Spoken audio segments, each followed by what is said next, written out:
Здравствуйте! Это новости в прямом эфире. В студии Влад Давыдов. Смотрите сегодня в выпуске. Итоги года. Какая работа проделана по линии Минтранса в 2021 и каковы планы на год будущий?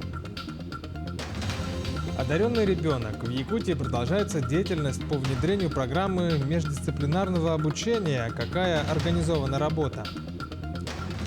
Двойная радость. В селе Улаханан открыли новый микрорайон и новый детсад. Репортаж из Хангаласского района.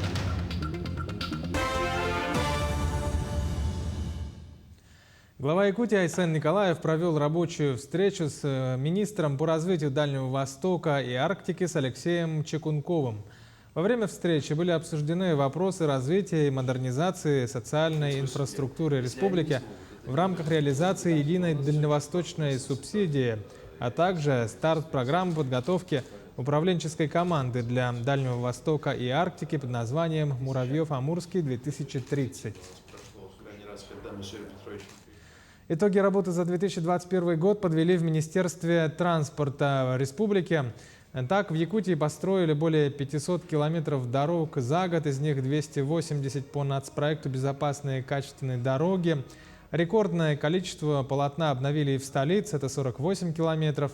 Обновляют и транспорт. В регион поступили 100 новых автобусов, 2 самолета «Бомбардье».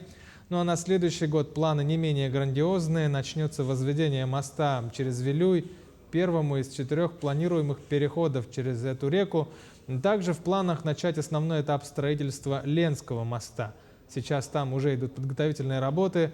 Обновят и воздушно-посадочные полосы в 10 аэропортах по республике. Мы выполнили все производственные показатели. Предприятие чувствует себя стабильно. Сегодня можно говорить о хороших показателях и в дорожном строительстве, об обновлении флота, как воздушного, так и речного.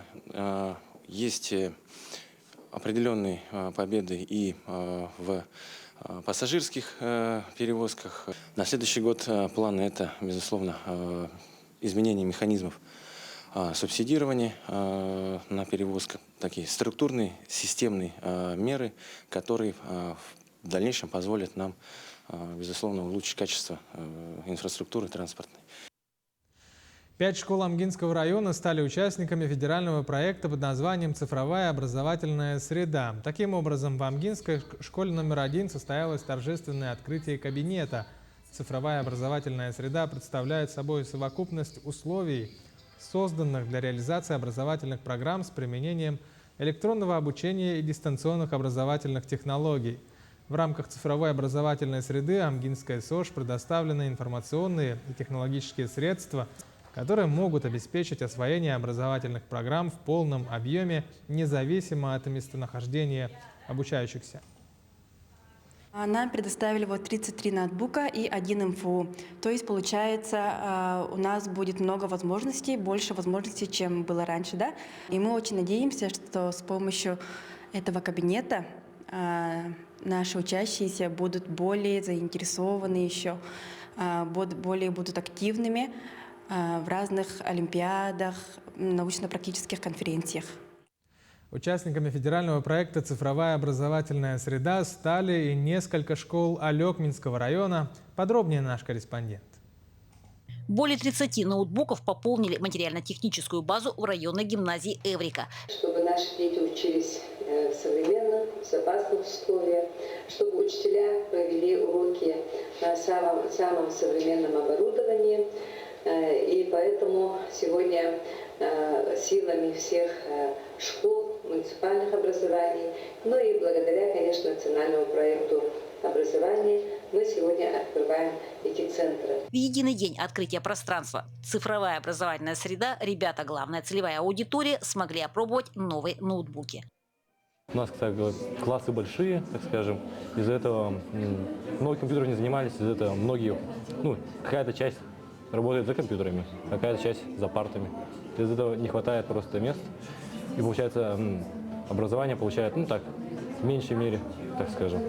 А когда хватает мест полностью, все, легче получается просто образование, новая система, все. Мое будущее, это либо оружейный инженер, либо, может, программист. Смотрим, что будет сдавать я.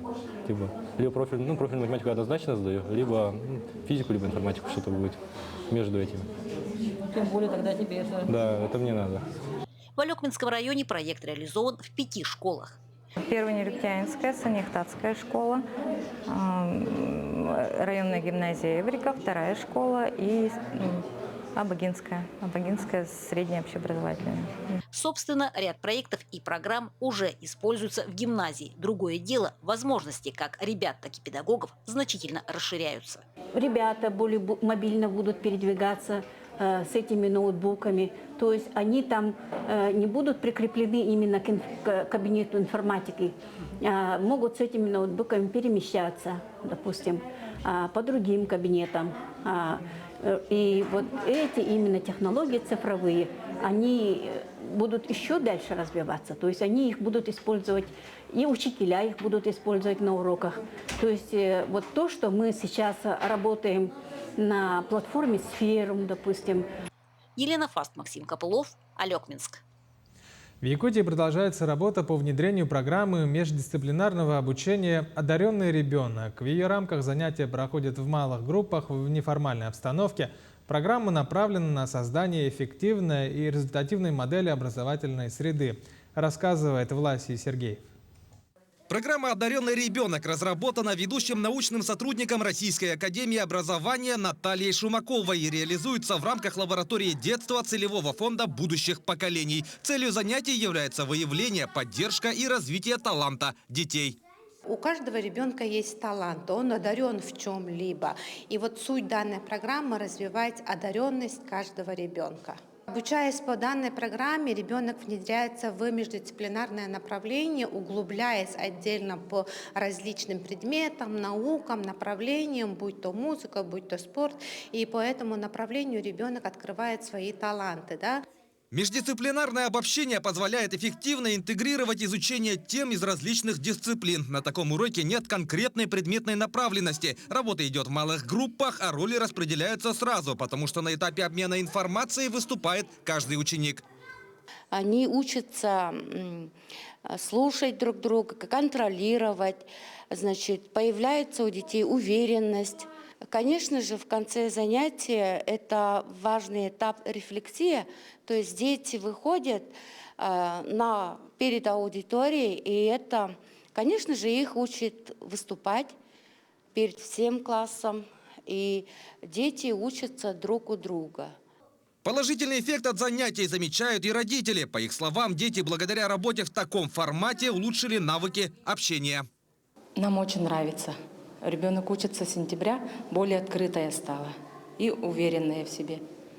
Программа «Одаренный ребенок» в данный момент применяется в 6 якутских школах. Занятия длительностью 2 часа проводятся 2 раза в неделю. Ожидается, что в 2022 году количество школ, в которые внедрят программу, значительно увеличится. Власий Сергеев, Григорий Николаев, Якутск.